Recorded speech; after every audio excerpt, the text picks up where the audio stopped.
Alright people, what's up everyone, and welcome to another reaction video for today, and I want to take a look at this, so that's why we're watching it. This is the Rollerdrome gameplay walkthrough, a game they showed off at the last State of Play, and I thought it actually looked really cool, so they're doing their little underground thing. I'm like losing my voice. Did a 3-hour stream yesterday, so I've been drinking this Propel too, this delicious Propel. Not sponsored or anything. But it's great. That'd be great if I guess. I've been drinking Propel like almost my entire life, which is not true, but let's pretend it is.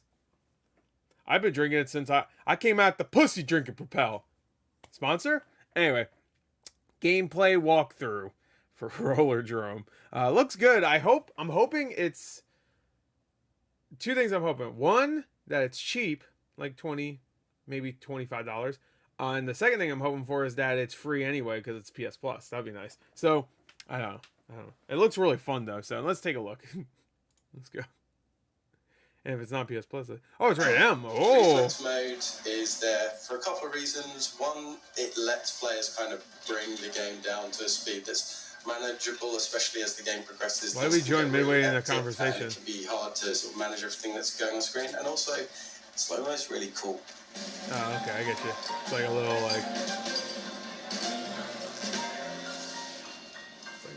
in the future we'll say another this. Episode of PlayStation Underground. You got Tim here. I'm joined by Gil. Out for blood. And we are so excited to be checking out Rollerdrome.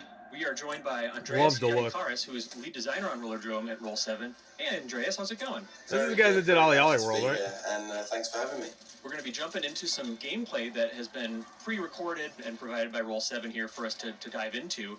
Nice. Can you tell us a little bit about I love the look. Right now, it looks so how good. far into the game this takes place? This is the 4th level in the game. It's taking place in the Houston Mall, which is a fictional mall set somewhere in possibly America. Can you make it so it doesn't go in slow motion too sometimes? 2030, and it's like a. It seems like there'll be times where it doesn't need to be in slow motion. Competitors, in our case, we've got our Cora Hassan here with a helmet and a red jumpsuit, and then you got all these house players. So at this point in the game, you know, we're introducing different house players slowly, and you can see there's like a few guys stood around with baseball bats. They're like, there's not many roller skating games too out there. Low level, just don't get near them. And yeah, roller champions. There you go. Any damage. This is like better roller champions. Anyway.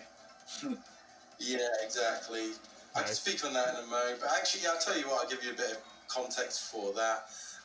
It's like this sort of global sporting event, and whilst they do have like purpose-built arenas, it's also a bit like maybe like. I hate shield enemies. I hate them so much. Races, they'll go to a city and they'll like block off streets and they'll kit it up with like barriers and stuff like that, and they'll fit the city out with everything that's required to host the event. Yeah. They're you know, the corporation behind the Rollerdrome Championship are doing something very similar. I know you had ammo, bro. That's why it's taking place in a mall, if that makes sense.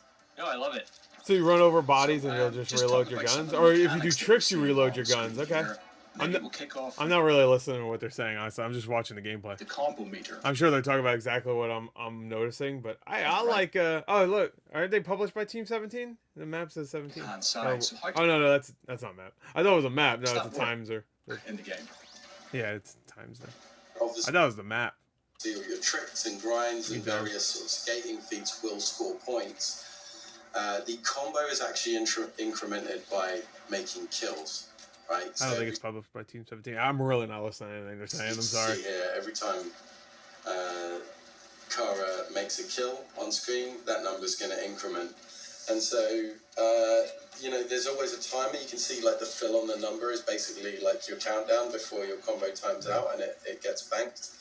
But doing damage to enemies will typical timer thing top the timer up to keep combo it going. to die. And conversely, taking damage from enemies will deplete it. So basically, you know, this is just reinforcing all the things we want the player to do. We want them to damage and kill enemies to get the combo. We want them to do tricks to get score, and we want them to avoid taking damage. I know he's gonna lose the score. Hurry up! You kill that one guy. Big combos and perform well. That's gonna bear. You know, you're gonna. Yeah, there you go. Within That's the sick. fiction of the so sport, fun. It was a good run. Uh-oh. Got you. That's cool. And obviously, just keep moving seems to be the thing as well. We're seeing some dodges. Yes. I was hoping they'd do that so earlier. Reflex mode Jump as through well. that fucking glass. Can you talk a little bit about that?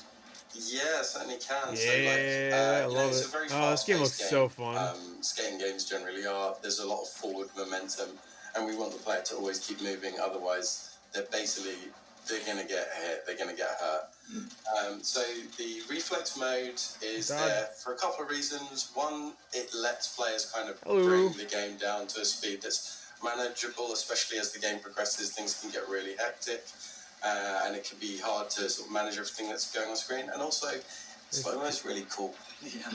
And it makes for some really sort of cinematic. Pretty cool. Movements. Oh no, you're gonna lose your score! Yeah, I guess we got the other thing you're seeing here is sad day.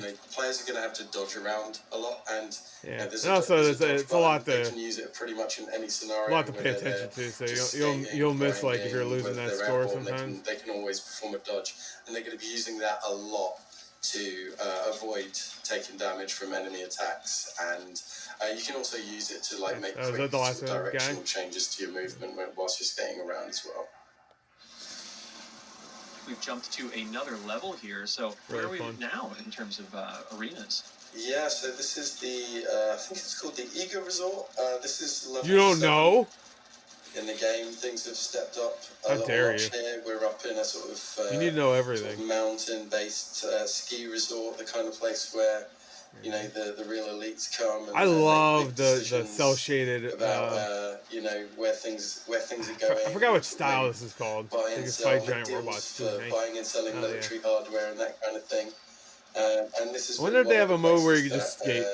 The skating actually looks pretty solid too. Part of the all these fucking different moves and stuff. Like contests, and to sort of demonstrate the might of some of their beefier toys. You can see, like a moment ago, we had that robot, the Mecha Brute.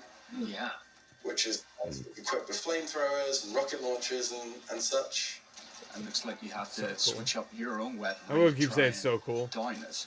Very much so, yeah. So like every enemy in the game has been sort of designed, obviously to be cool and to be satisfying to take down, but to pose different threats to the player and get the player to play in different ways, to move in different ways. Your kind of shit combo. To use different weapons for the task at hand. You can see this player in particular, they switched to the grenade launcher when they were trying to take out that Mecha Brute. And the advantages of that, for instance, are that the grenades do they splash damage. So you can like damage both flamethrowers simultaneously with a single shot. Oh shit! Whereas, that was sloppy. Sloppy way to end it. Or the shotgun's going to do damage, but you're going to have to rattle off a lot of shots. It looks like you don't get hurt that much. Take those weapons out. That's awesome. You got instant pickup. I'm a big sucker for some beefy splash damage. I'm a big sucker for beef. Well, I know that we are about out of time here, but Dre, I want to say thank you so much for joining us on PlayStation. Is that a railgun? What is that? Checking out Rollerdrome here. I know you don't have long to wait. The game's going to be out on PS4 and PS5 on August 16th. That's right. 16th. Oh, damn. I thought it was like early next month. Okay, so it won't be a PS Plus game. For it to be a PS Plus game, it would have to come out early. All right. Well, I'll still buy it. It looks really fun. I wonder what, maybe they already announced what the PS Plus games are. Now I'm like talking about this shit like for no reason. Anyway, I just want to see some gameplay. I know that probably wasn't the most interesting reaction, but I figured I'd record it. So, looks awesome. I'm excited for it. There you go. That's it. Bye.